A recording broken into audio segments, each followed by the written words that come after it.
요즘 양자 컴퓨팅 얘기 정말 많죠? 뭐, 엄청난 가능성이 있다, 세상을 바꿀 거다, 말이 많은데, 솔직히 우리 모두가 진짜 궁금한 건 딱 하나잖아요. 그래서 대체 언제쯤 쓸 수 있는 건데? 바로 이 질문입니다. 자, 이 질문에 대해서 기술업계의 거물이죠. 엔비디아의 CEO 젠슨 황이 뭐라고 했냐면요. 한 20년은 걸릴 겁니다. 와, 20년이라. 이 한마디가 거의 뭐 양자 컴퓨팅의 미래에 대한 기준점처럼 되어버렸어요. 실제로 이 발언 나오고 나서 관련 주식들이 막 출렁였을 정도니까 그 영향력이 어마어마했죠. 근데요, 이런 거물급 CEO의 예측 말고요. 진짜로 밤낮 없이 연구실에서 양자 컴퓨터를 만들고 있는 사람들, 바로 그 현장의 전문가들은 과연 어떻게 생각할까요? 이제부터 그분들의 진짜 속마음을 한번 들여다보겠습니다. 그래서 첫 번째 주제는 바로 5년입니다. 20년, 이거 너무 멀잖아요. 전문가들은 훨씬 더 가까운 미래, 그러니까 앞으로 5년 안에 어떤 일이 벌어질지에 대해서 좀 더 구체적이고 현실적인 이야기들을 꺼내놓았습니다. 아틀란틱 퀀텀의 윌 올리버가 이런 말을 해요. 이게 기술 예측에서 항상 나오는 역설 같은 건데요. 우리는 당장 1, 2년 안에 뭘 할지는 엄청 과대평가하면서 정작 10년 뒤에 일어날 일은 너무 과소평가한다는 거죠. 그러니까 양자 기술도 마찬가지라는 거예요. 단기적으로는 에게 이게 뭐야 싶을 수 있지만 길게 보면 정말 우리의 상상을 뛰어넘는 무언가가 터져나올 수 있다는 얘기입니다. 자, 아이언큐의 창립자인 크리스 몬로는 훨씬 더 구체적인 숫자를 딱 던집니다. 5년 안에 상업적인 가치가 나올 확률 딱 10%. 그것도 아마 아주 작은 틈새 시장일 거라고요. 와, 10%라 지금 막 들끓고 있는 기대감에 찬물을 확 끼얹는 것 같기도 하고 어떻게 보면 이게 진짜 현실적인 숫자일 수도 있겠다 싶죠.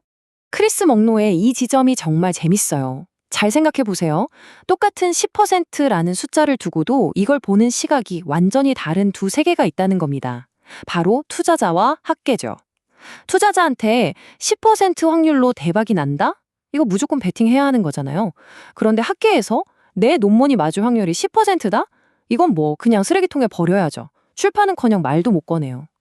지금 양자 컴퓨팅 분야가 바로 이 두 세계가 아슬아슬하게 공존하고 있는 아주 독특한 곳인 셈입니다. 그리고 하드웨어 자체도 엄청나게 바뀌고 있어요.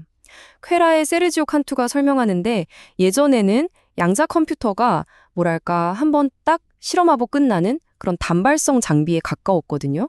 근데 지금은 완전히 달라요. 마치 공장 기계처럼 24시간 내내 쉬지 않고 데이터를 콸콸 쏟아내는 그런 연속적인 장치로 진화하고 있다는 거죠.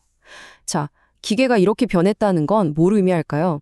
당연히 이 엄청난 기계를 아주 정밀하게 컨트롤하는 기술이 그만큼 더 중요해졌다는 뜻입니다. 자, 그럼 언제 되냐는 얘기는 이쯤 하고요. 더 중요한 질문으로 넘어가 보죠. 그래서 이걸로 도대체 뭘 할 수 있는데 이 강력한 기계의 소위 킬러 앱은 과연 뭘까요? 전문가들이 가장 유력하게 꼽는 후보들은 이런 것들이에요. 우선 물리 시뮬레이션. 말 그대로 자연 현상을 컴퓨터 안에서 그대로 재현하는 거죠. 그리고 신약 개발의 핵심적인 양자화학 분야. 또 아주 복잡한 최적화 문제들. 그리고 뭐 고에너지 물리학이나 생물학 같은. 그러니까 한마디로 지금의 슈퍼컴퓨터로도 도저히 풀 수 없었던 그런 문제들에서 진짜 힘을 발휘할 거라는 기대가 큰 거죠. 여기서 세르지오 칸투가 들려준 얘기가 참 인상 깊은데요. 일단 만들어 놓으면 사람들은 알아서 찾아온다. 퀘아레엘에서 만든 양자 시뮬레이션 기계가 딱 그랬대요. 이게 사실 뭐 모든 문제를 다 풀 수 있는 만능 컴퓨터는 아니었거든요. 그냥 특정 물리 현상을 흉내내는 데 특화된 기계였어요. 그래서 처음엔 이걸로 뭘 하겠어? 하는 사람도 많았는데 막상 이걸 클라우드에 딱 올려놓으니까 와, 정말 다양한 분야의 과학자들이 몰려들어서 자기들만의 방식으로 전혀 예상치도 못했던 문제들을 풀기 시작한 거예요. 고에너지 물리, 생물학, 심지어 금융 문제까지도요. 자, 이제 진짜 어려운 얘기로 들어가 보죠. 바로 확장성 문제입니다. 양자 컴퓨터를 더 강력하게 예를 들어 100만 큐비트짜리로 만들려면 이걸 가로막고 있는 엄청난 벽들이 있거든요. 그게 대체 뭔지 그리고 어떻게 뚫어야 할지 한번 살펴보겠습니다. 크리스 몰로가 이걸 아주 쉽게 두 가지 길로 나눠서 설명해요. 양자 컴퓨터를 만드는 방법은 크게 두 가지가 있다는 거죠.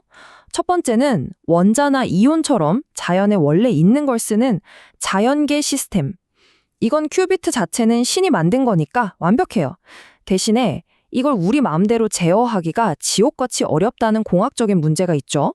두 번째 길은 초전도체처럼 우리가 인공적으로 만드는 합성 시스템이에요. 이건 우리가 만들던 반도체 기술을 쓸 수 있어서 좋아요. 근데 문제는 우리가 만든 거라 큐비트 자체가 아직 완벽하지 않다는 거예요. 이걸 더 완벽하게 만들어야 하는 물리적인 숙제가 남은 거죠. 자, 여러분이라면 어느 길을 택하시겠어요? 특히 제어 시스템을 확장하는 문제가 심각한데요. 세르지오 칸투가 기가 막힌 비유를 들어요. 지금 우리가 하는 짓은 마치 더 빨리 가겠다고 마차에다가 말을 계속 한 마리씩 더 붙이는 꼴이라는 거예요. 말 2마리, 3마리, 근데 말이 50마리가 되면 그게 마차겠어요? 그냥 난장판이죠. 우리한테 필요한 건 말이 아니라 완전히 새로운 엔진이라는 겁니다. 정말 확 와닿지 않나요? 그럼 그 새로운 엔진이 대체 뭘까요? 지금 중성 원자 방식에서는 공간광 변조기라는 엄청 덩치 큰 광학 장비를 쓰고 있거든요. 이게 바로 아까 말한 말에 해당하는 거예요. 계속 붙일 수가 없죠.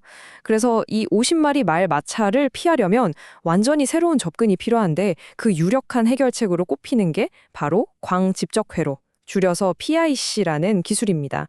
모든 제어 장치를 아주 작은 칩 하나에 다 때려 넣는 거죠. 말 대신 진짜 엔진을 다는 겁니다. 근데 문제가 여기서 끝이 아니에요.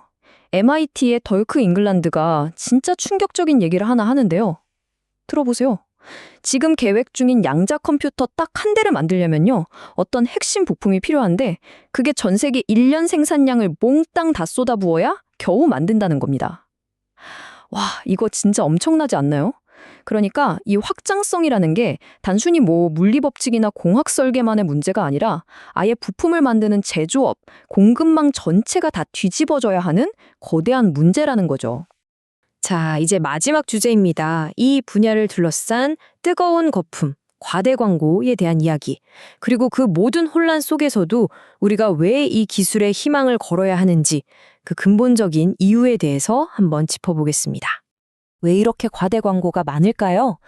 돈의 흐름을 보면 답이 나옵니다.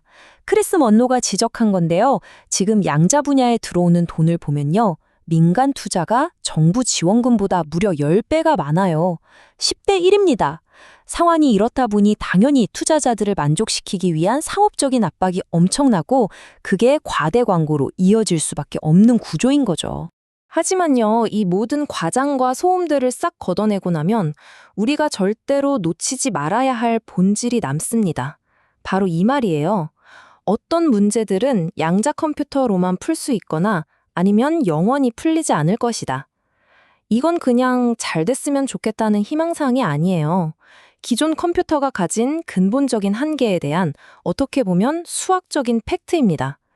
우리 인류가 풀어야 할 어떤 궁극적인 문제들은 양자 컴퓨터가 아니면 아예 답을 찾을 수 없을지도 모른다는 거죠. 결국 이 모든 연구와 투자는 하나의 거대한 믿음에 기반하고 있어요. 윌 올리버가 말했듯이 이 세상은, 이 우주는 근본적으로 양자역학의 법칙으로 돌아간다는 것. 그렇다면 이 양자역학적인 세상을 가장 잘 이해하고 또 가장 완벽하게 흉내낼 수 있는 도구는 뭘까요? 당연히 양자역학적인 도구, 즉 양자 컴퓨터일 수밖에 없다는 겁니다. 정말 강력하면서도 우아한 논리 아닌가요?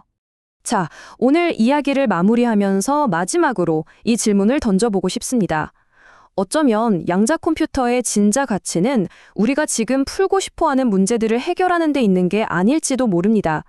오히려 우리가 아직 질문하는 법조차 모르는, 상상조차 해본 적 없는 새로운 문제와 새로운 가능성의 문을 열어주는 것. 바로 거기에 진짜 잠재력이 있는 건 아닐까요?